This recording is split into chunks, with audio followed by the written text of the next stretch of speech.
is the place where real dialogue matters. Make some noise for that sound, man. It is time to take flight with Audio Airstrike. This is Audio Airstrike. I'm Everett Hall-McNeill. Thank you for joining us once again. This is episode 94, and I thank you for joining us. Now, y'all know him by now. One of my good buddies, I brought him in to talk about a lot this week. Jeff Henson is back in the building with us. Back again. Nothing smart to say this time. Just go ahead. Back again. I said it for once. It ain't for one. You better just keep it before I roll with it. Better keep it. I'm telling you. So yeah, let's talk about. I'm just gonna go on a rant here. Halle Berry, who is a famous singer that's a part of a group. I think it's Chloe and Halle. I never met her. Well, they are signed to Beyonce, and they did a good job. I saw them live at the On the Run tour. They did a good job. They're nice girls. Really? They did a nice job as a group, so they were really good. Never However, heard of her. Never known her. You trust me, a couple years, everybody will know who she is. Oh, they all gonna know who she is by all this controversy. Oh, I bet so. I bet so. Here's the thing, right? So recently, what has transpired is she was handpicked, Halle Berry that is. Halle Berry was handpicked to be the Little Mermaid, basically Ariel, in the Little Mermaid action film that is due to come out. Now, with that being said, there was a whole bunch of controversy, even the hashtag not my Ariel being shown. These are my honest thoughts. Why is there such a big problem? It shouldn't be. And she went on to say it should be more about the feeling that you get from the character, not necessarily their appearance, which is true. I don't understand why there's so much race baiting going on. Everybody wants to be a social media warrior for no apparent reason. I feel like it's a lot of hodgepodge, disgusting crap that's going on. Even a picture I saw of, some moron who decided I'm going to draw the mermaid instead of sitting on a rock, sitting on some watermelon with buck teeth. Stop playing. Going that, yeah, that photo went viral. Yeah, people are very wild. People real wild. People are savages when they're behind a screen. They will never be savages to your face. Understand that. So you got some that really will spit in your face. Yeah, that's true. Like, I mean, they'll try it. It's out there. Yeah, it's out there, man. I just think it's disgraceful. I just think it's totally, utterly wrong. Like, if she does well, it's awesome. If there was if the Little Mermaid was any other race, I don't see a problem with it. You know what I'm saying? If the Little Mermaid was white, I wouldn't have a problem with it. I don't understand why it's this big deal, this race baiting, this back and forth over something as dumb as who was picked to be the Little Mermaid. If you are not happy with the fact she's a Little Mermaid, you still have the cartoon to watch. That's still in rotation. It's still streaming. There shouldn't be a problem with it. So when I see stuff like this going on and stuff like this happening, it just makes me kind of look at people in a very stupid manner. What's your thoughts on it, Jeff? The real cold hard truth about the whole situation is we live in a very race-based world. And I think it's disgusting because nobody, is born with a racist tendon in their body. You're taught that. You're taught that through social media in this day and age, and you're taught that, via where you grow up. If you grow up in the suburbs, a black guy walking through there with a bandana and his pants below his waist is about to rob you, and your suspicion. If you walk through the hood, you see that, they could be your best fucking friends and they could be real good people. Not saying they are, not saying they're not, because I don't know everybody and I don't really care. But the problem with everything is it's race this, race that. You cannot get over racism unless you unite. To me personally, I don't like the fact that they've changed the art style or any of it. Well, I don't even know, what are they doing, a live action movie? They're doing a live action movie of The Little Mermaid, and Ariel's going to be played by Halle Bailey. Halle Bailey? Yeah. I personally, I have an image of Ariel growing up. Red hair, white girl, she's a mermaid. She's a mythical creature. And I think it dates back to like the 1800s of the real story. The real story was pretty sadistic. But my problem with the whole makeover is, why change a character that everyone's grown up to know? Why not just make a new one? Why not use Ariel to introduce a new character? Are we that borderline? What would you call writer's block or a creative block? Are we that uncreative now that we cannot recreate or create new characters, that we got to keep recreating and bringing things back? I feel go ahead. From a business standpoint, it is much easier for me to recycle something that I know makes money than to try to come up with a new idea and risk losing my job, because I don't know if the idea is going to be successful enough to carry through. That's what some of the major studios are thinking. Some of the greatest things in the world have been off of risks. I agree. Everything. Somebody took a risk on making Ariel, Little Mermaid. Somebody took a risk on making Pocahontas. I mean, think about when they made Pocahontas. Facts. Think about that. Straight up. Somebody took a risk making that. And I don't think there's a problem with it. I didn't go, oh, look at the little Indian bitch. I love fucking Pocahontas growing up. And you know what I seen? I seen this cool-ass Indian chick dating this weird-ass white dude and running around with animals and shit. I didn't see race. And I feel like this whole fucking thing is being destroyed because of race. Race this, race that. I personally do want my redheaded Ariel. My redheaded white girl Ariel. I personally do want that. If you're going to create a new mermaid to add to the story, which I think would be great, I think there would be a breath of fresh air. And I do feel like they do need to bring in some, more African, characters. 100%. But why so what we going to do next? Cinderella? Then I bet you they won't touch that. Oh, we've been there, done that. Yeah, Brandy was Cinderella. And look what happened. Everybody was, oh, she's a slave and blah, blah, blah. No. Nobody was. Here's the thing people are forgetting. When Brandy was Cinderella, I didn't hear too much complaining about it. You didn't, because there wasn't a lot of social media. Now It's everybody takes to social media like they own something. Like somebody owes them something.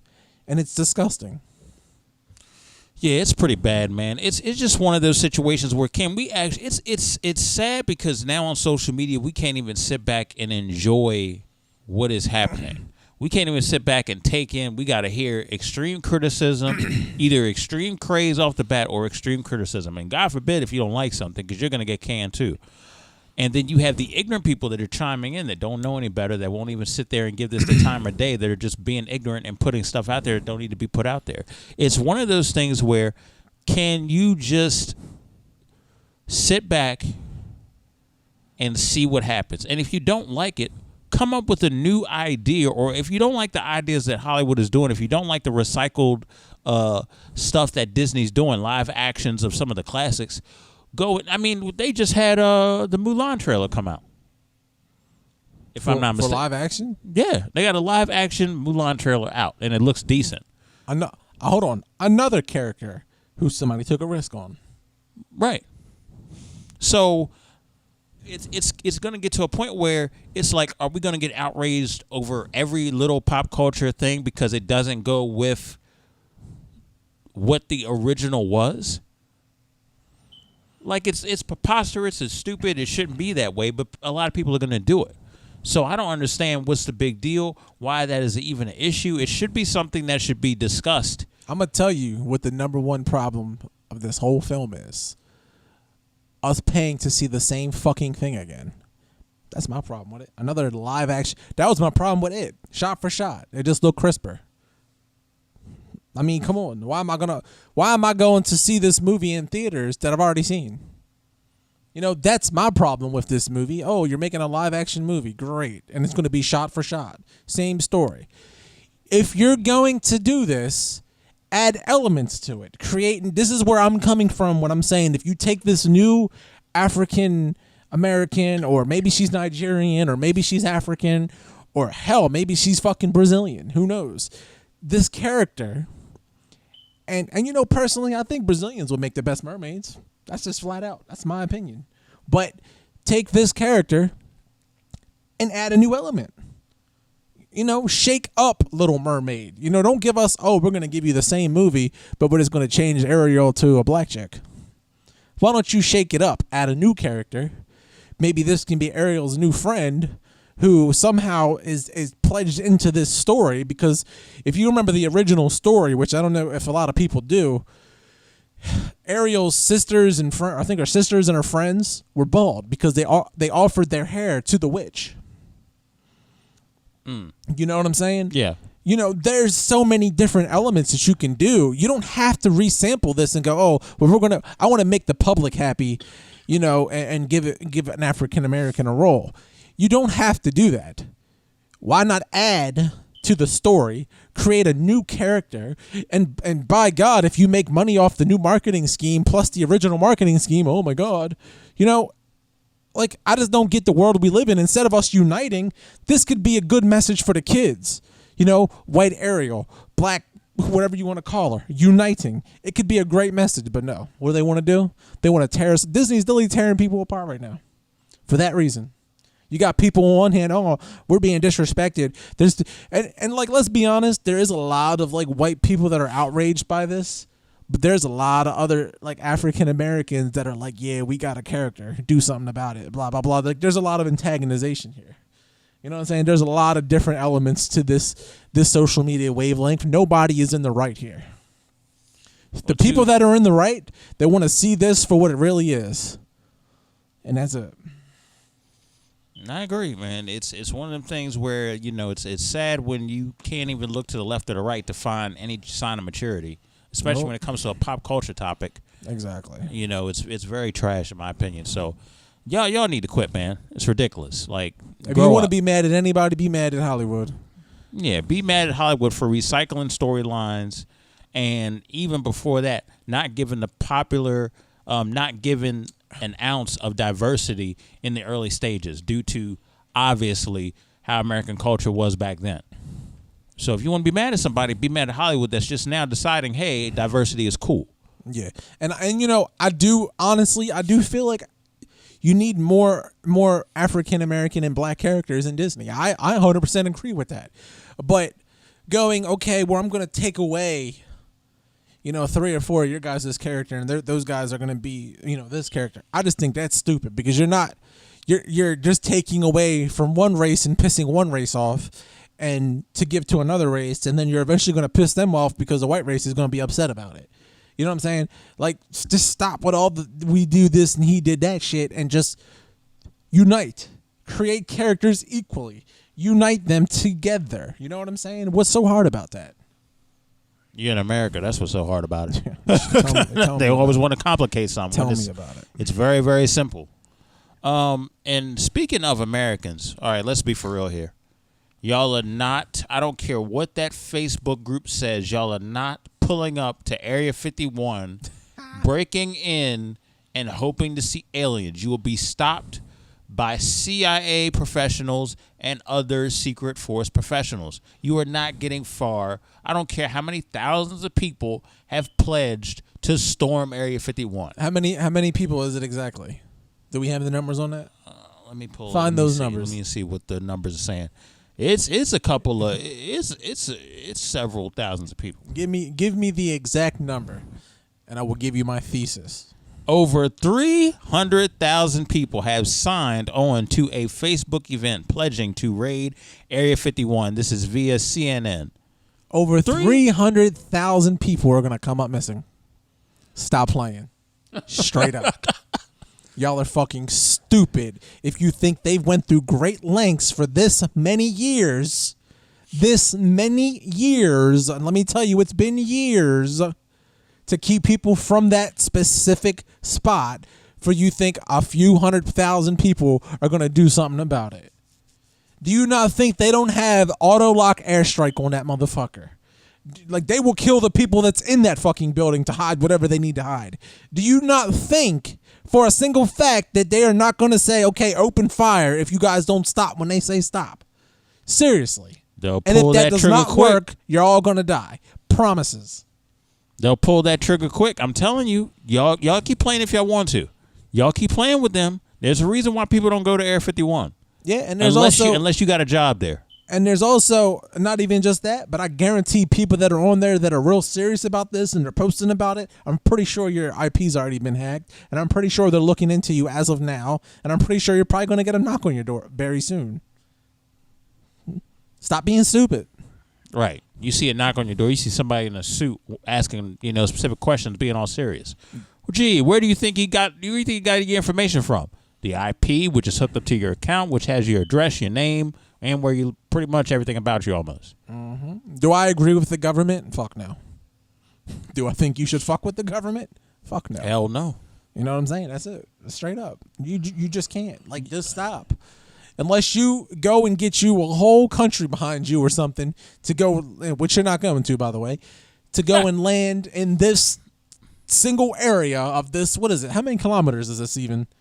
What are they on? Like a couple 100 acres? Area 51. I don't even know how many. I don't even know how big it is, but I can promise you're not going there.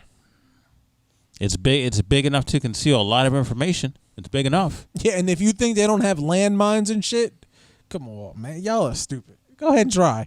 You ever heard the stories of people going there and becoming up missing? There's been a lot of people over the years. Mm-hmm. A lot of people. Why do you think that is? Because they go find out. Let me know. They willing to do everything. If it means that 300,000 people come up missing, you bet your bottom dollar that's how it's going to be. They gonna keep that. Y'all want to keep that energy? They gonna keep that same energy when they get rid of y'all. When I mean get rid of y'all, that means by any means necessary. By any means necessary. Y'all are wild. Y'all really need to reconsider. There's so many different scenarios for Area 51. It could be anything. Honestly, it could be a cover-up. It could be a cover-up for something way bigger. It could be aliens. It could not be aliens. It cannot be aliens. But I could tell you one thing. You ain't going to find out. Y'all not pulling up and doing anything about Area 51. Let's get that straight right now. Get it straight. Y'all can say exactly what y'all want to say. I don't care who's got a problem with what I'm saying. Y'all are not pulling up on Area 51. All 300,000 of y'all are going to be gone. Yep. Either by bullet or kidnap. Your families are going to get new identities, something. But you ain't going to, I'm telling you right now, you ain't showing up. And, honestly, when it comes to the alien talk, I'm going to add a little element here. I've recently come up on a theory that I think we're the aliens. Because if you honestly sit back and you look at what's wrong with the world, right? Pollution, murder. I mean, we're killing animals. We're polluting the oceans and like I mean like just think about all the things that are going wrong. Our air supply is destroyed and all these things that are wrong with the world. Whose fault is that? It's not the water's fault. It's not the grass fault. It's not the forests. It's not the jungles. It's not the animals and the fish. It's not their fault. Whose fault is it? It's our fault. So what you're saying is that the very thing that we are afraid of happening, we're becoming? I don't think the we're the full persona of our fears is what you're saying? I don't know, what the full persona of your fears are. My fears aren't aliens. My fear is... I'm talking about mankind as a whole. When it comes to mankind... Mankind as a whole is the fact that everything that's wrong with the world today is lies on us. Nobody else. Like, you can go watch hundreds of videos of animal attacks and shit. Well, I'm sorry. If you're going to go have a fucking picnic in my house, I'm going to fucking attack you too. Like, why are you here right now? You know what I'm saying? The fact that we are polluting our earth and we're destroying our planet makes me think that this isn't really our planet. So because there's proof out there that other planets are habitable. Right. And maybe the theory of Adam and Eve, which I'm not very religious, everybody knows this, is maybe they was the first two people that found, this planet. Because maybe something happened on another planet. Maybe this is also the same theory of the Big Bang. Maybe that was the planet that was destroyed when we habited this one.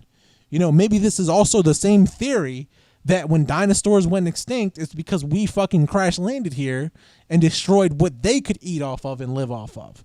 We might have changed our planet being destroyed and shit and then causing, because something of that magnitude, like the Big Bang theory, of that magnitude can change the whole, landscape and what they call it, the ice age or whatever. That could happen with that kind of a shake, that close. And if you think about it, maybe there was other planets around Earth that was, I'm not really scientific, but circling around the sun and shit. Yeah. So you think there may have been more than one? Maybe. I mean, who knows? We can't tell. Planet. We couldn't tell you now. But there are scientists that said that looks like there used to be something else there because there's a lot of big open spaces. Just saying. My theory is maybe we're the aliens. If everybody wants to talk about aliens, maybe we're the aliens. You know what I mean? So do you think somebody is somewhere else, another life form, looking at us and saying, y'all just completely just ruin up stuff and we are not exposing ourselves because you're going to come here and ruin everything that we got going on as well? Though I don't know. Maybe not. I will tell you this: we have built a civilization over the last how many years is it? Just say hundreds and thousands of millions of years. We have built some shit, and the fact that we're this advanced on technology and we're getting more advanced and more advanced to the fact that there's actual fears that artificial intelligence that we are creating ourselves could possibly wipe us out. That just tells you something right there. Animals ain't doing that shit. They're not creating something that could possibly destroy the planet we live on. You know what I mean? They're not the ones placing the fucking 5G towers that are giving people fucking aneurysms and shit. You think about it. All the people that get cancer and they can't figure out why. Maybe because we're not supposed to be on this planet. Why is it that we get out of breath when we run? But if you go to space, we float. Nobody knows. Maybe we had a very similar planet to this with different elements that we don't know of. Because if you think about it, I breathe better when I'm in the mountains. Because I'm more higher up to the altitude. Right. And there's trees, so I'm getting more oxygen. I'm trying to sound scientific, even though I'm not very scientific. But you get what I mean? There's a lot of different variables here that I can't explain because I'm stupid. But maybe we get one of them real smart motherfuckers that can figure it out. I would like to, and this is a call to action, I would like to actually talk with somebody either from Area 51 or a scientist. Shit, I ain't in that. He said it. Don't get me started, but don't put me in that. I don't want to talk to nobody from Area 51. You are good, bro. I like my life. You could believe that. I would like to talk just to pick their brain and see what what the experience was like. But also, I would like to talk to a scientist because you brought up a very, very interesting topic about are humans the dangerous aliens that we see in movies? Is that us? And are we just everything that we are in fear of aliens and AI? Is that who we really are? Are we really in fear of ourselves? And we're just using the excuse of aliens or AI, artificial intelligence, as an excuse. That's interesting. It's very interesting. What I find to be the most interesting is how we are millions of years into something, but yet two people of different color complexity cannot get along. That leads me to believe that something fucked up happened to the fact that maybe we started off because there are good people in this world. Everybody's not just, one way and disgusting. There are people that dedicate their lives to rescuing pandas and living with pandas to make sure they don't go extinct and shit.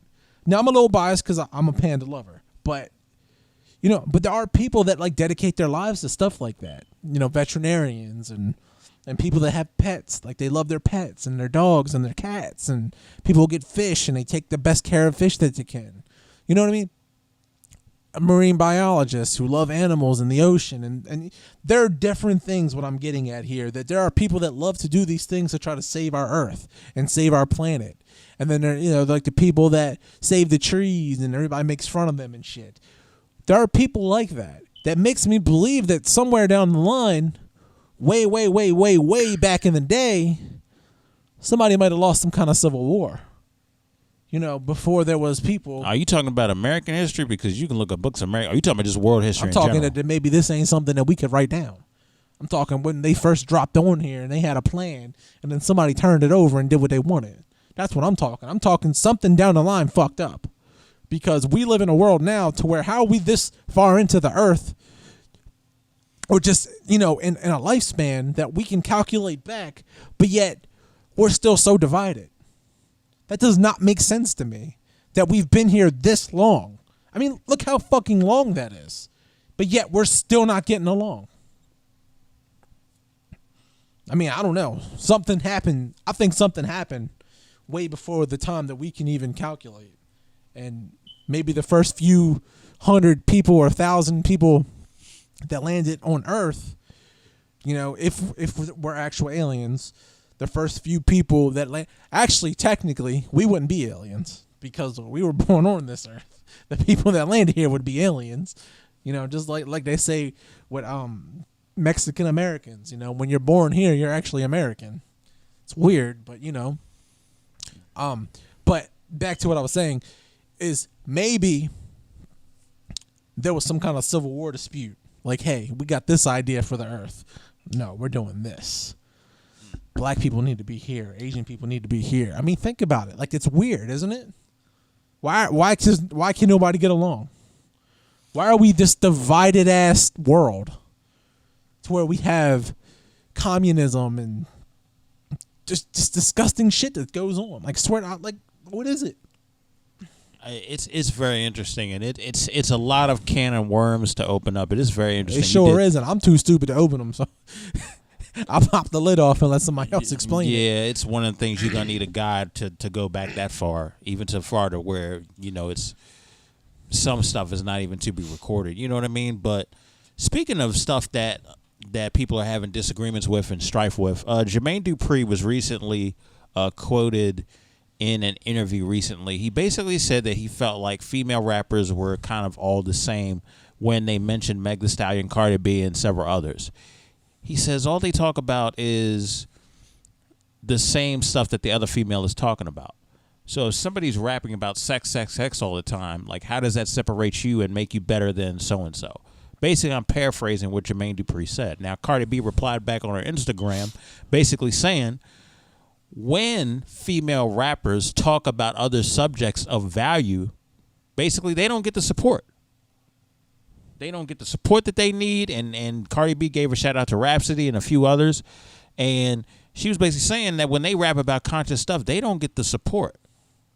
And she was replying to Jermaine Dupri. So what are your thoughts about this whole spiel, about this whole, where do you feel about where Cardi's coming from?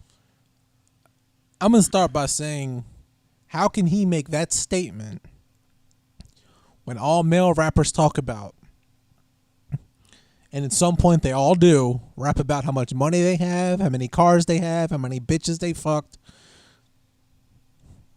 and how much drugs they sell or how much drugs they do? How can he make that statement? Calling them stripper. What do they call them? Stripper rappers? Right. How can he make that statement when most male rappers rap about the same thing too? And he's produced some of those songs. I mean, and I kind of agree because there was a rapper by the name of Ace Hood, and he had a very good song, about like political incarceration, like how we're politically, incarcerated by the government. And it didn't hit. It was dope. It was put together great. I love the song. But it didn't hit, and that's because people didn't care, because he wasn't auto-tuning over I sell drugs and I fuck bitches. He wasn't rapping about that. So nobody gave a fuck about Ace Hood. All his songs to where they were like mainstream and like pop sold, they all hit. But as soon as he gets on there and starts rapping about political incarceration, nobody wants to stand behind him. And I'm going to let you hear that song when we're done if you don't know it, because it's a pretty good song. Yeah, you have to let me hear that because I might have heard it and it's just been a while. I wish I could know the name of it right now, which I know I'm lobbying for Ace Hood right now, and I'm pretty fucked up that I don't know the name. No, but Ace Hood, we definitely, I could see that coming from Ace Hood where it could be, one of those situations where he could put out some serious conscious rap. I think he's capable of doing that. I'm sure of it. Yeah. So just have me listen to that track after this. But one of the things that, but I do agree. I agree with Cardi B. If she ain't shaking her ass and talking about pussy popping and shit, I doubt there's bitches bumping to it, which is kind of sad. If she got on there and started rapping about how women are oppressed, nobody talks about that unless it's somebody talking about rape, which is sad. But right, I think it's one of those situations that. So here's how I'm looking at it. Right, you have the crowd of people that are looking for an escape. Yeah. Now bear with me on this. So they're looking for an escape. So anything that is conscious, and the reason why I think people don't pay attention to it is because it brings people back to their pain. Am I right or wrong? Yep. So when you do that, it gets to a point that they will mentally prepare themselves to shut it off, even if it's good and concrete content. Now, I'm not saying that's every song that is out. People embraced Logic's Suicide song. That's one example. That's one of many examples. I'm not going to get into another bunch of different examples. But usually that is the case. People want to hear certain music to escape, especially now. Very few people want to listen to a song where you're talking about the struggle, where you're sitting over there, where you're talking about, they just want the party stuff. I want the music so I can just dance and just free my mind and get away. And sometimes too much of that is not healthy because you're not being real and understanding, okay, there's still stuff I have to deal with. How do I get through it? You know what I'm saying? Like finding a good balance of, righteousness and ratchetness, I guess. I know that's a little bit funny coming from me, but finding a good balance of both. And by the way, the song is called Trials and Tribulation. Trials and Tribulations by Ace Hood? Okay, Yeah. I'm going to take a look at that. Just wanted to throw that out there. But yeah, man, it's just one of them things where, it's one of those situations where, and this is another thing that really gets at me because I feel like when these conversations come up and what Cardi B highlighted was it just further confirmed the small box that a lot of female rappers are put in and the double standard that's glossed over when it comes to male rappers. Yeah. But you know what, though? Although I do agree with what she says, if there's anybody in the rap game that could, make a statement and take a risk like that, it would be her or Nicki Minaj. To stand up, because there's so many young ladies and there's so many, even female, even though a lot of female adults have to oh, fuck Nicki, Cardi B is the best, which they probably were Nicki fans at one point. It's just sad the way people just ride off like that. But if there's anybody that could make a statement with a risk like that, it would be them too. And what? They don't got the cojones to do it. Is that what you want to call it? But in my opinion, you two are the two biggest female rappers today. Do something with it. You don't have to rap about the same shit. You choose to rap about the same shit. I agree. So leave that there. I definitely agree. I think there needs to be. I think somebody needs to lead the guard. And shout out to Rapsy. She raps a lot of. I would look her up too. You would like her as an artist. She raps very conscious and raps about issues I think you would like. I'd definitely look up Rhapsody for female artists. I know who she is. Yeah, so I'd definitely look her up, man. You know why a lot of people don't know who she is? Because of her Because content. she took the risk and she actually raps. Right. Now, if she was out there twerking and becoming a stripper and being sold on the stage and shit like that, then started rapping about it, it might get over. But that's the problem. This is society standards that's ruined everything, really, technically. There hasn't been a different kind of rapper, in my opinion, since Eminem. Eminem came out and was like, you know what? I'm going to take emo rap rock and make it hip hop.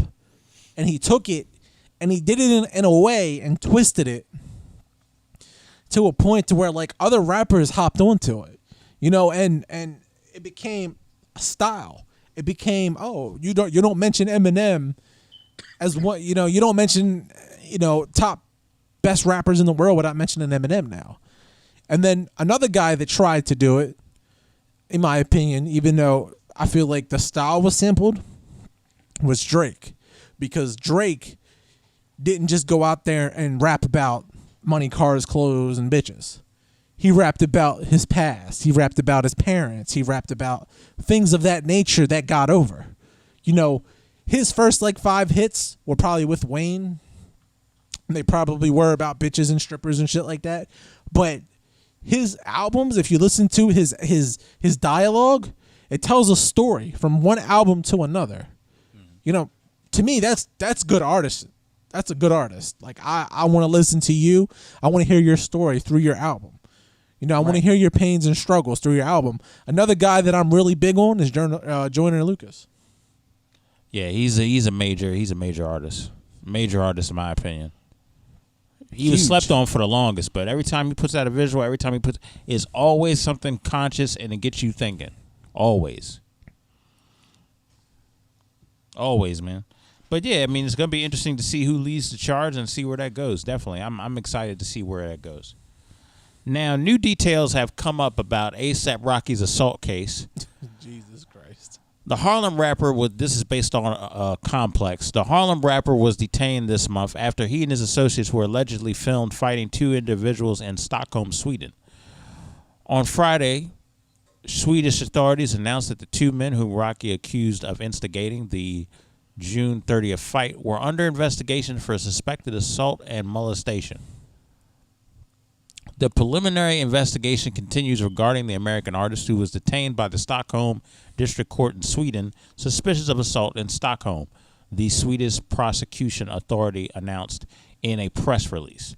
There's also a preliminary investigation in the case concerning the aggrieved party who is suspected of molestation and assault. So, the penalty of molestation is fines or imprisonment for a maximum of 1 year.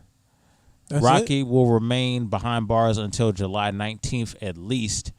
That's when Swedish prosecutors must decide whether to file a prosecution and ask the court for a longer detention period in order to finalize the investigation. There's a difference between getting arrested here and then getting arrested overseas. It's different rules. It becomes a bigger problem because you're not a citizen. They don't treat you like a citizen. They throw you in the basement and they give you what is he sleeping in? A wrestling mat or some shit. They got him sleeping on a little wrestling mat. Right. You don't get the same energy as a citizen over there. I'm not even saying I don't know how their prisons are. I've never been to prison. Period. Right. Me neither.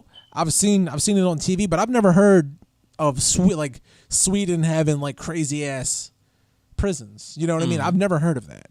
So the fact that they have him down there with rats and he's sleeping in puddles and shit sounds like some wild ass shit. And from what I'm hearing, people don't expect that from Swedish prisons because it's Sweden is, focuses on being very clean. So to hear them do this to somebody is weird. This is probably how, they keep their crime rate so low because if you go to prison, you think you're in hell. You know what I mean? You don't got them in there playing pool and buying PlayStations and shit, getting a work release and saving up their money and getting, degrees in prison. You're in prison, motherfucker. Now go down there and your life's on hold. Right. Over here, they talk about trying to build them up and shit. To a point, they build them up. They try. But look, I don't know, but I heard it's rough. I can't say whether he did or what he didn't do. And then he had a very aggressive prosecutor that was looking to throw the book at him. So that's another aspect right there where it's okay, now you got this aggressive dude that's coming after you with any charge that he can get off you. Yep. Yeah, it's a lot, man. It's definitely a lot. It's definitely a lot. You know, I pray over the situation. I pray ASAP Rocky gets out, and I pray that everything goes well, and that he's able to learn from this situation. I mean, that's what matters at the end of the day. You know what I'm saying? So, yeah, definitely, man. For those of y'all who are in similar situations, be smart about it, especially if you're overseas. Like, move different. Don't be getting into, like, if you're not from there, do not get into a fight with somebody from another country, because it's different rules involved when it's an outsider versus somebody who's a citizen. It just is. I don't like that. Oh, I'm touching base on your soil. If I come to Sweden, I'm not walking through there like, yeah, I can fuck anybody up on these streets. I'm from Harlem, blah blah blah. I'm walking through there. I'm very friendly. I'm smiling, waving at people. Commenting, complimenting their country. I'm not going through there with the intent of being disrespectful, with the intent of I'm a superstar. You're there for a reason. Whatever that reason may be, you need to decide. If your intent was to go there and fuck up two dudes and apparently a chick, or whatever happened, then you're stupid. If you did intend to go there and have a good time, enjoy the scenery, and these two dudes antagonized you, then I understand. But you still got to go about it professionally. You in another country. If anything happens, call the police. Don't just think you're an MMA fighter and start beating people up. Yeah, you think that'd be the smart thing to do. And if you do want to really fight somebody, then go to find a gym. Swedish box. Swedish have gyms. Go get some gloves. Handle that shit like men. Yeah, I agree. I definitely agree. Speaking of handling stuff like men, we got to get into the Spider-Man Far From Home review. Jeff, if you have any questions, this will be a spoiler-free review. I did see the movie, and it was a good one. So, Jeff, if you have any questions or anything like that, feel free to ask me based on what I saw. Now, I want to go on record by saying, and yeah, that something fucked with me today, boy, because my brain's all disembowelated. Oh, I can't even say it. Disembowelated. We was out in the beach earlier before we recorded. Yeah, so I'm telling you, I'm all over the place right now. So my brain ain't working. It's boiled. But I want to go on record by saying that since Tobey Maguire played the first Spider-Man? Yes. I think this is the best Spider-Man to date. I want to say, like, this kid playing this role plays this role very well. The last, what was it, The Amazing Spider-Man, I thought was trash. So I do think that this is the best Spider-Man to date. I do like Tobey Maguire, but I was a fan of Spider-Man for different reasons. Spider-Man was similar to Deadpool to me, very funny, very giggly, and crack jokes, and I do want to point out that The Amazing Spider-Man did try to do that, but I felt like at some point, like, your uncle just died and you're cracking jokes. At some point there was some shift in some issues there. So for me, that kind of threw The Amazing Spider-Man off. I felt like they didn't really have a good flow to their movie. But I do want to say this. Tobey Maguire did a hell of a job as Spider-Man. Those were some great movies. They were very groundbreaking for our time. But I'm a big fan of the new Spider-Man. I'm a big fan of the way Marvel is producing Spider-Man and introducing him into the Marvel universe. So I guess with that being said, now that everybody knows my take on the new Spider-Man, how would you rate this movie on a scale of 1 to 5, being 5 being you need to get out and go watch this movie today, 1 being, I shouldn't have went and seen it. Watch it if you're curious. I would give it now that 5 meaning you need to go see this because it's that good of a movie. 5, yeah. 5 is, this was probably the best movie I've seen in a long time, or 5 being like, yeah, this was a great movie. You need to get out and see it. I would watch it again. You know, like 5 being, yeah, this movie was fantastic. Then it's a 5 for me then. Like how Guardians of the Galaxy was to me. Yeah. You know, like Guardians of the Galaxy to me was. Then if we talking like that, you definitely need to see this film. This is a 5, and I will go into detail as to why. Okay. Without spoiling anything away.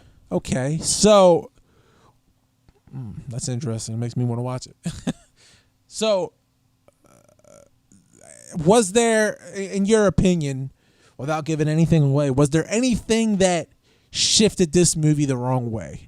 Like, was there anything that left you confused from, obviously, the 5-year gap and the issue of Tony Stark, you know, passing away and yada, yada? I think it was one of the situations where they addressed the 5-year gap well. They addressed the absence of Tony Stark well, and the fact that he's only there in spirit now. They addressed the fact well that he is still a coming of age for Peter Parker, as you know, stepping into that role, stepping into a more prominent role as one of the faces of not only Phase 4 of this cinematic universe, but also one of the major faces now for the Avengers. It's one of those situations where now he is stepping into that role. You're no longer neighborhood-friendly Spider-Man. You are now a world-renowned icon, a star in the making. And so they did a good job addressing that, and also keeping that in mind, the fact that he still is young and still is learning stuff at a curve. Got you. I guess really the only other question would be, at the end of the first movie, without giving anything away, Zendaya called herself MJ, or somebody called her MJ. Was that finally elaborated in this movie?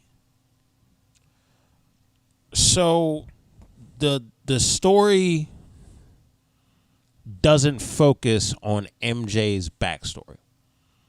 Okay. That's the only thing I'll give away. It kind of focuses on the whole first movie. She was this weird, quiet, like kind of stalkerish vibe. Like she really did have a stalkerish. Like she was in detention. They address now that action. They do address that in Far From Home. Okay. They do address that in Far From Home. Okay. I'm not going to give away exactly what happens when they address it, but they do address that. Got you. Now, the one thing that I do want to ask, so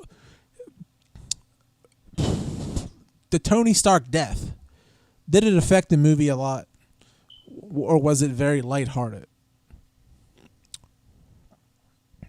There were times you can definitely it affected the movie because they did a good job of showing how Peter Parker is still, you know, Tony Stark obviously was a father figure to Peter Parker in more ways than one in the cinematic universe.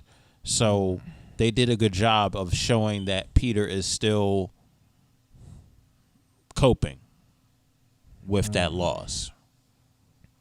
And it gets, you know, it does kind of, his mind does play tricks on him, and that's as far as I'll go. That's a little teaser for you guys. Okay.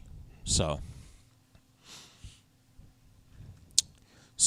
I guess the only other question I really have is there was a lot of, and I want to point out that how come nobody was mad at the initial thought that MJ was going to be a black girl, even though she's mixed? How come I didn't hear much about that? Yeah, how about that? Picking and choosing what to be outraged about. Not surprising when you're dealing with American culture. His girl in the first one, she was also mixed, but she was definitely of African American culture. You got that right. So, I mean, you know, but they found a way to do it unitingly. White dude with a black chick. You know, they found a way to do it. And see, and this is what I'm saying when it comes to the whole back to the Little Mermaid thing. We're not talking about it no more, but unite. You know, unite. It makes a point. It collides us. It doesn't. I guess collide's not a good word because when you think of collide, you think of boom. But y'all get the point. But back to what I was saying. How did they do when it comes to boss time? Like who was the main antagonist? Like who was the bad guy? Because I was uncertain of who was going to be the bad guy in this movie. So this is what I let out the bag. Don't let nice Jake Gyllenhaal fool you. Gotcha. I don't know what that means, but gotcha. Don't let that fool you. I know Jake Gyllenhaal was in the movie. Right. Don't let that fool you for too long. That's all I'll say. That's as much as I'll give away because I don't want to ruin it for anybody, but don't let that fool you right off the bat. Okay. So I guess that's the point. It was a good movie. Everybody should go see it, including me. And I do want to say this though. I think that the Tony Stark death could be a work, and that's a wrestling term. I do think they might twist that and redo it. If the money's right, I think they might. I think there's some things that are just set in stone and done with. I think could it's be good true. I think the most annoying thing is to try to undo a final death for the money grab. That is the most annoying thing. It is, but it's not like, all right, for instance, Tony's okay. So if you would have asked me this 20 years ago, who was the most important Avenger, Captain America or Iron Man? I would have said Captain America. If you ask me this now, I think it's Tony Stark. I think it's Iron Man. Because not only is he influenced on a lot, and don't get me wrong, so is Captain America, but he's influenced on a lot of the different variables when it comes to Marvel. He's the guy that can get them to space. He's the guy that's creating the suit and all the technology for Spider-Man, who's making Spider-Man a bigger and better version of himself. He's the guy that can literally create time travel. You know what I'm saying? Like, who the fuck can do that? He can.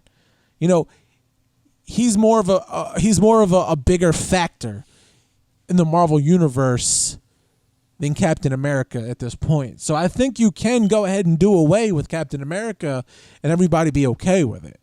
I'm not a big fan of who's taking over. Never will be. Has nothing to do with his skin tone, none of that shit, but I just don't like it. I think Iron Man is, you can bring that back and make it a money grab and I wouldn't be upset. To be honest.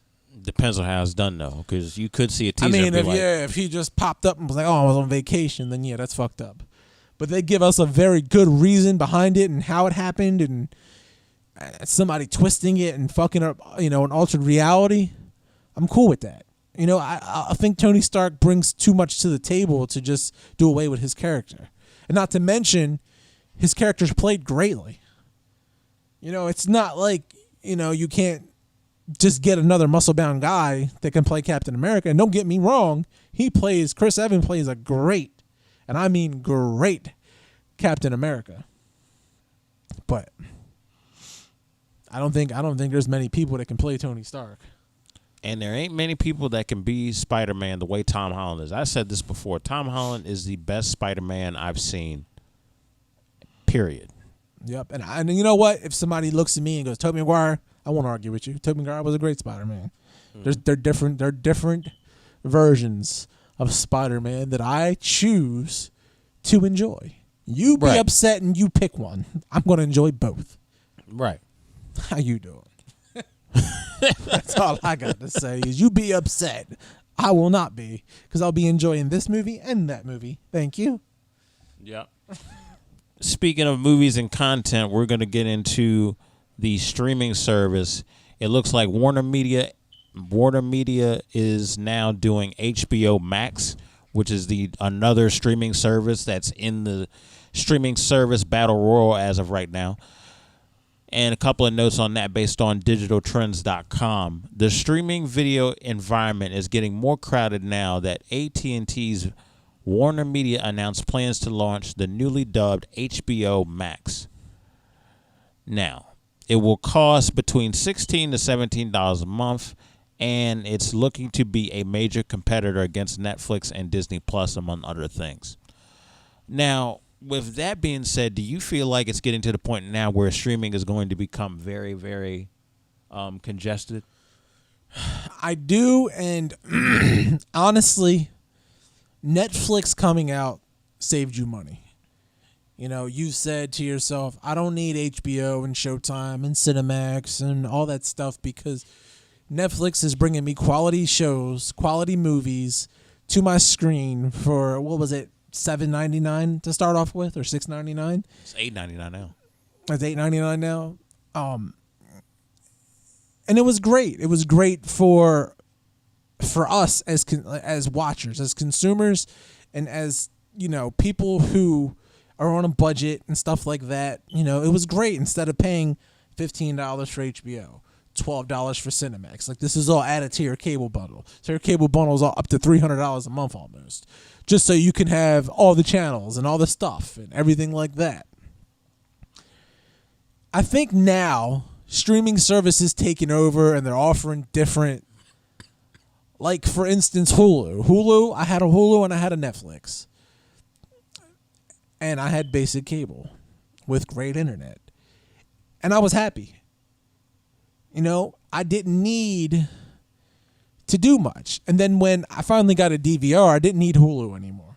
I was like, what do I need Hulu for? I got a DVR. I can record my shows. You know, I can watch my movies on Netflix and I can record my shows. So now, you know, them saying, well, you can, you know, get this streaming service, which everybody's doing, and I think it's dumb. Because why are we paying our hard-earned money for something just to have to pay our hard-earned money for something else? You know, and the main problem with that is $16, $17 to watch, like, what comes on HBO? Specific settings of shows, specific settings of movies. Like, what are all these companies going to do? Battle for the rights of a movie? You know what I mean? Like, the only people that it seems like it's winning is the creator, and if they got the right distribution deal. Other than that, it seems like a streaming slugfest for everybody else. Right, and see, and this is my thing, because I'm not going to sit here and act like I'm a genius in marketing and I'm a genius in the way any of this shit works, because I'm really not. But what is the point of me purchasing a streaming service of HBO, a streaming service of Showtime, a streaming service of Cinemax? What is the purpose of that? Like, it's like you paying. It's like you gonna end up, if you do all these streaming services, it's like literally paying $90 for. It's like basically paying the same as a TV bill from Comcast. Pretty much. And you know what? Most of those companies, they give it to you for free. And then when your lease is up, you can say, I don't want my lease anymore. Then you can start a new lease and get the same thing for free for another year. Straight up. What's the point of us doing this? You know, is it going to take from cable companies? Is this their way of weaning out cable companies themselves and becoming a streaming platform on their own? If it gets that successful, it could be. You know what I mean? Because the way I see it is, yeah, Fox has a great streaming platform, but they're also televised. You know, they have huge televised deals for the next 50 years that they can't just get out of. Yeah, but who's watching TV traditionally now? A lot of it is streaming. On Fox? Yeah. I do. Every time football's on. Anytime there's football on any station that I want to watch, I tune in and watch it. Anytime they televise anything, like when UFC had Fox, I tuned in and watched it. You know, there's a reason that WWE created their network and didn't start streaming Raw and SmackDown on their network. It's because they televise it. So here's my question to you. Is Showtime going to say, oh, we're not a part of a cable company no more? Don't buy our package on there, buy our package here? If it's the right lucrative business move, they will. If it's proven to make money for them, they will. Because I do think that pay-per-view is slowly but surely disappearing. I do think at some point pay-per-view is going to change. But I could see that. I could definitely see that. technically HBO's not pay-per-view. You know, ESPN Plus, they stream. You pay for ESPN Plus, I think it's a subscription of $15 a month or $10. I don't know exactly what it is. Don't quote me on that. Look it up yourself. And you can buy the pay-per-view through them to watch UFC. Why would I want to do that? So I got to pay $15 plus I got to buy your pay-per-view for $60 or $80? Yeah, it doesn't make any sense. It doesn't make any sense. Like, none of it makes sense, and nobody's really explaining it. Is all I keep hearing is it's the greatest thing to ever happen, and blah, blah, blah. Like, I don't know. To me, it just makes me want to illegally stream because I'm broke, and you guys are trying to pocket us. That's it. And this is probably why people black market everything else. Straight up. You know, I couldn't tell you, but I know that people are on budgets. You make people buy cars with interest, so their car payment goes from $195 to $400 a month, $300 a month. Who the fuck can afford to pay for a car, $400 a month, and then have to pay to live in an apartment that's $1,000, depending on where you live at, and that's only 2 bedrooms, and that's probably cheap in Maryland. Mm-hmm. You know what I mean? Unless you're really well off or you have a spouse who also has a good job. Mm-hmm. You know, life is hard, and people are making it hard to keep people down. You know, no matter how much you shit on retail, no matter how much you shit on the garbage man, no matter how much you shit on how much teachers make or cops make, they all contribute to society. Without fucking retail employees and people that run them stores, the managers that people shit on every day, I used to be one. You motherfuckers ain't coming into a store and purchasing shit because I didn't manage it properly for you to get the shit. So no matter how much you shit on us and the people who are, you know, what you guys call broke bitches, they also are the people that merchandise your shit, tag your shit, and ring you the fuck up with your shitty ass attitudes. So no matter how you look at it, we live into this society where they hate on the people that are garbage truck. Oh, look at that broke motherfucker. He stinks, blah, blah, blah. But what are they doing? Picking up your shit. They ain't making you take your shit and drop it off somewhere. So I'm just saying, you either need to pay us, especially in the retail world. These companies are making multis and multis and multis of millions of dollars. Some are making billions of dollars. But yet, they're paying these fucking managers like they ain't shit. How are you going to run a company that's making $40 million a year and you pay your manager $60,000 a year? Yeah, that's not gonna work. If I live, you know, in a state like Maryland, $60,000 a year is not a lot. It is not a lot. You can live off of it. I don't doubt that you can't live off of it. You can, but it's not a lot of money. You know, at the end of the day, it's honestly not a lot of money. If you live in West Virginia and you make $60,000 a year, you're living pretty fucking good. You're living pretty comfortable. I mean, bills are paid, all of that. You know, nice car, probably built-in pool. Right. You know what I mean? But if you live in a state like Maryland, or I think California is one of the high ones, or New York, DC, you can't. $60,000 ain't shit. Right. It's not gonna cut it. You know. Now, if you and your spouse make $60,000 and your spouse makes $60,000, you make $60,000, you're living pretty decent. Like you got a nice little lifestyle there. But other than that, man, and you got to bust your ass to get to $60,000. And you got to bust your behind to provide the content with all these streaming services that are going on. It's like, that's what I'm saying. Like you really gotta have literally the best show, the best service for us to be, invested. You know, Netflix is a part of, and I think, Jeff, you can agree with me on this. Netflix is a part of pop culture. So if somebody was to take down the Walmart of streaming, which it's possible, this is what they're trying. I feel like this is what they're trying to do. is they're trying to take down, like for instance, like what is it? Shameless, right? Netflix, they always had Shameless on there. They would post the season right after Showtime would release it. After Showtime would release it, Netflix would get the whole season on there. I think 3 or 4 months after the season was over, Netflix would get it. And then I guess somewhere down the line, Showtime was like, "Oh yeah, we need to team up and we need to take them down." They stopped putting Shameless on there. CW had this show called Vampire Diaries. Very popular show. I mean, the shit was watched on CW. It was one of the highest rated shows since Smallville, right? On Netflix, it's one of the most requested movie shows to bring back. Like they were about to take it off Netflix, and it was one of the most requested. Like there was a hashtag keep VPD or whatever. You know what I mean? And it's why are we being like? I feel like if we pay for something, if we're trying to help contribute, why are we being forced to not have the things that we like? You know what I mean? Like for instance, Luke Cage. Why did Netflix get rid of Luke Cage? Like what was wrong with that? Second season wasn't as successful, and there were problems with it. A lot of people didn't really like the second season, so they just canned it. The first season was decent, but the second one, when you got people that are trying to be Jamaican that aren't giving a good Jamaican impression,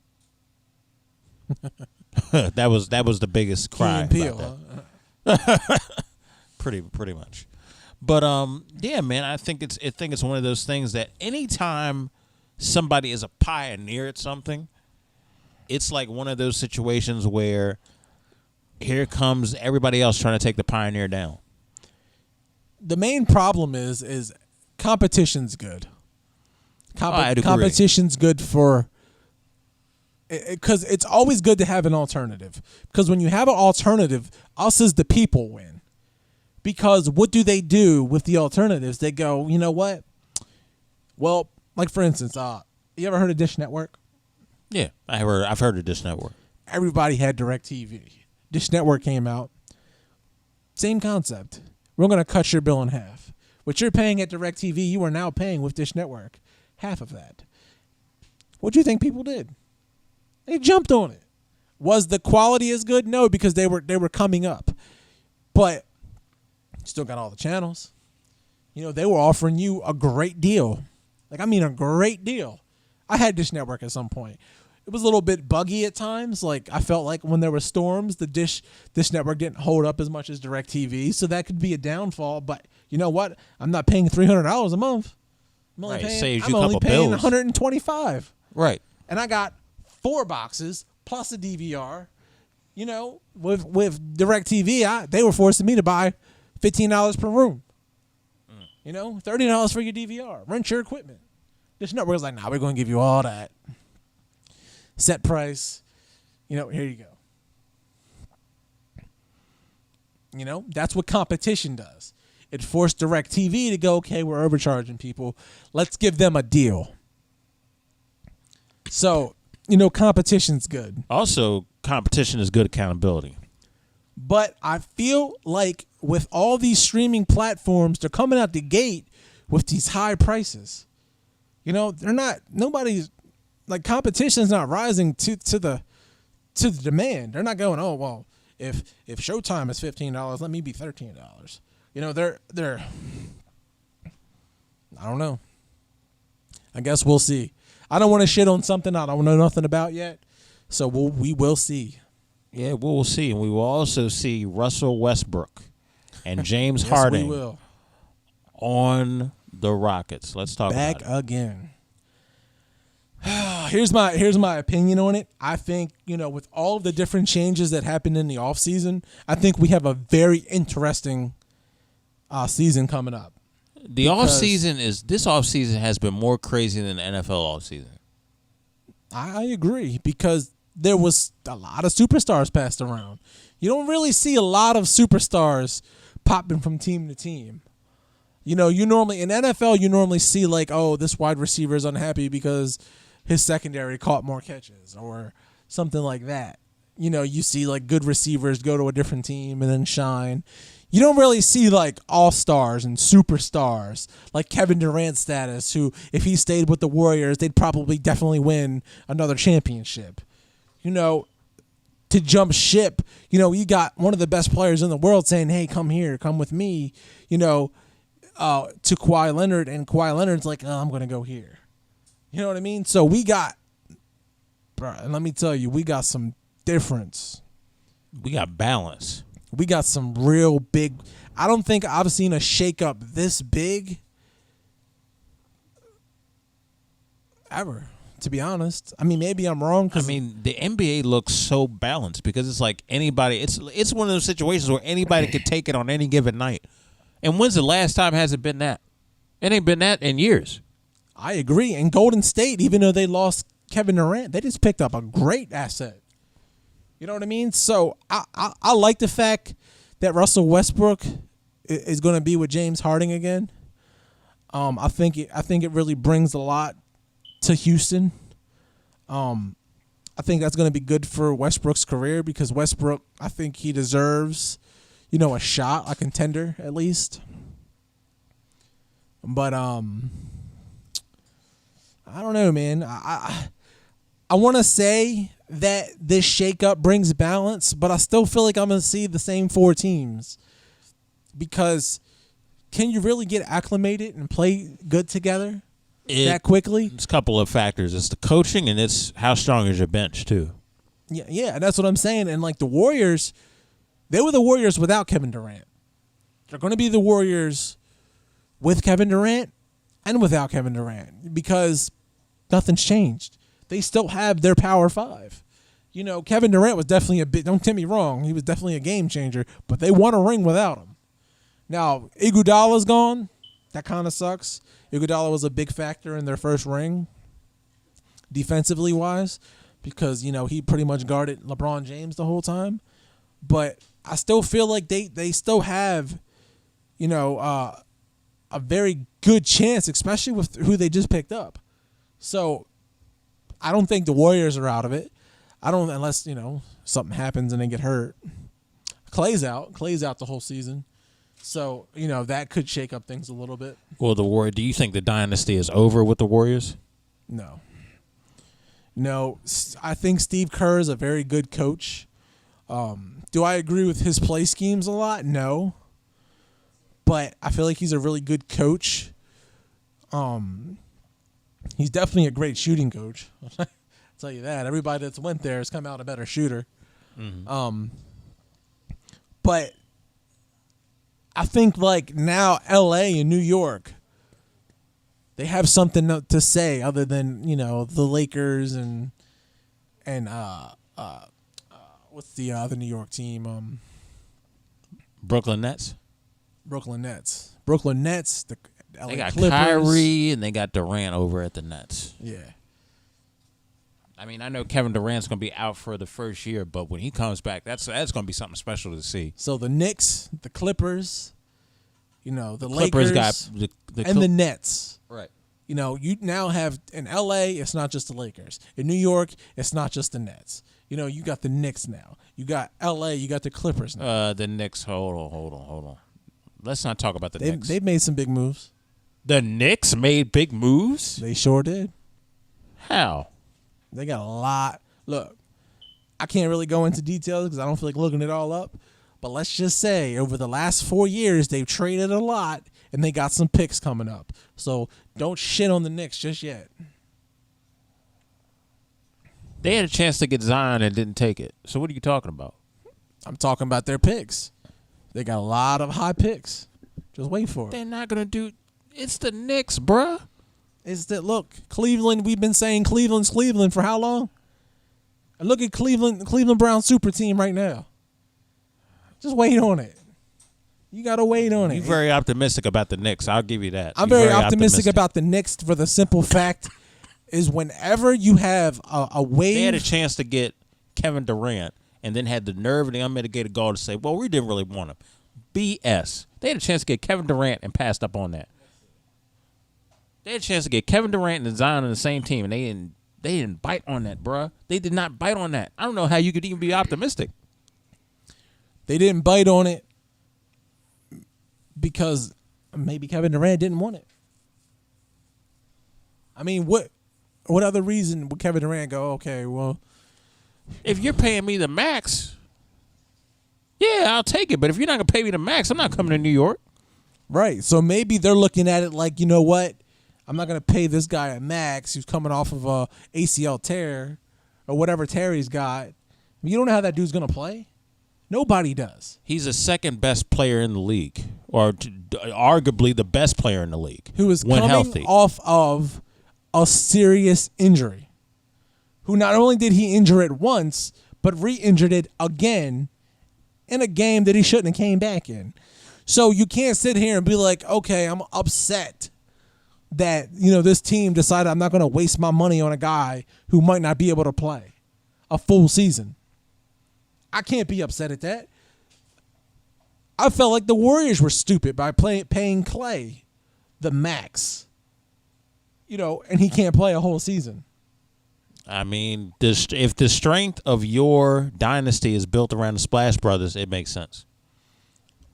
I mean, I can't argue that either. I mean, it is. It's between them two. That they make that team. Kevin Durant was definitely a great element, but they make that team. They made that team without Kevin Durant.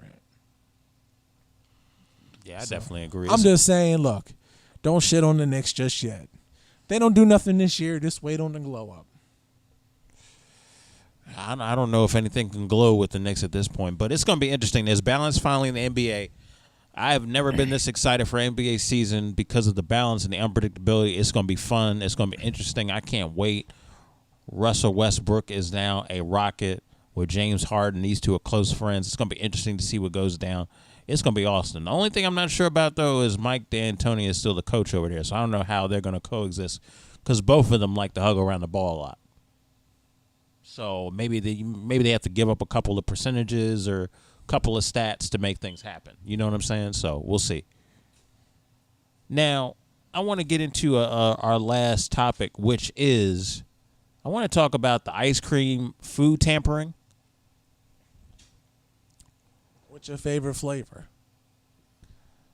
Saliva or STD? I mean, what can we really say about it?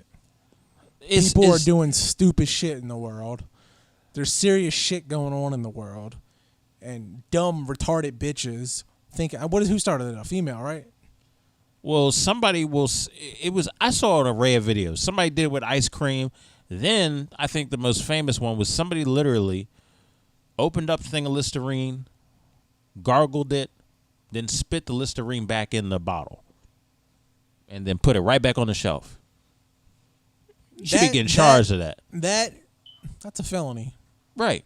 Automatically. Not only is that a felony, I feel like anytime somebody gets caught doing that, that should be weighed on you. So whatever movement you just started for being a stupid fucking faggot or a dumbass bitch, that's a charge. Every time someone is caught and incriminated, that's another year added to your shit. How about that? How would you feel about that, you stupid bitch and you fucking retarded asshole? Because let me tell you something. If I came into your house and pissed in your mouth and said, oh, that's a nice toilet, you wouldn't like it. I'm just fucking saying. Like, people are fucking retarded. There's real shit going on in the world. No, I agree. It's social really, media are glowing up these dumb fucking people who get on fucking Dr. Phil and go, it's not even a glow up. They're literally doing anything for clout and for likes. Exactly. I don't think the shit's funny. They're a bunch of social media prostitutes, yo. They willing to do anything. You want to be a comedian? Why don't you do it the right way? Stand on that stage in front of thousands of people. Or do actual funny skits on Instagram. Not something stupid, but actually funny playing together skits. Not this dumb funny stuff. But you understand what I'm getting at. I do. I definitely get what you're saying. But none of it's funny. Yeah. It's just crazy, man. Like, y'all got to stop doing this. This tampering of food. Like, I go to the grocery store, now I got to look in every little thing to make sure I don't have saliva in the stuff that I'm trying to buy. Are you freaking serious? Y'all are trash, man. There's a guy from Baltimore. His name is, I think it's Mr. BRM Twin or whatever. I don't know if you know who I'm talking about. I don't know his full name. That username sounds familiar. I mean, he does a lot of crazy shit. Like, and some of it's funny as shit. Like, he has midgets and like prostitution shit always in his videos, and he does some crazy funny shit. He was shooting this guy with a paintball gun, and he started shooting someone's car. And you know, he was obviously trying to shoot the kid. The kid was hiding behind the car. Go. And, you know, obviously what was going on is he was shooting the car, trying to hit the guy. But it's still real. You know what I mean? It's still real. The fact that you're shooting someone's car, and unless you're going to pay for the damages, somebody's got to come out, and they look like it was a shitty car. So that means it looks like they don't have much money to be blowing on a car. And that's fucked up. You know what I mean? You're fucking up other people's property while you're making money off your clout and fucking sponsorships. And sponsors are fucking sitting here sponsoring these people. How about I challenge a sponsor for every fucking like and comment and view that this liking ice cream gets, don't sponsor them. How about that? But I ain't saying no more because that shit's pissing me off. People are fucking stupid. Yeah, I agree. So hopefully you guys educate yourselves on how to be decent human beings and add something more creatively to society instead of, you know, disrupting. I realized one thing doing this podcast. This world is disgusting. It's a disgusting world. All the talks we've had over starting off with people being upset over a black chick, people being upset over, you know, Area 51 and not knowing what's in it and blah, blah, blah. It's just we live in a disgusting world. Yeah, I agree. But sometimes you got to be the change that you want to see. You can't focus on the dark. Sometimes you got to be the light that illuminates everything that's dark. You know what I'm saying? You got to be that light. So with that being said, this has been another edition of Audio Airstrike. I'm your host, Everett Hall-McNeill. Thank you, Jeff, for stopping by, coming up, and doing all that. I appreciate it, Doc. No problem. And until next time, everybody, we'll catch you on the next one. See ya.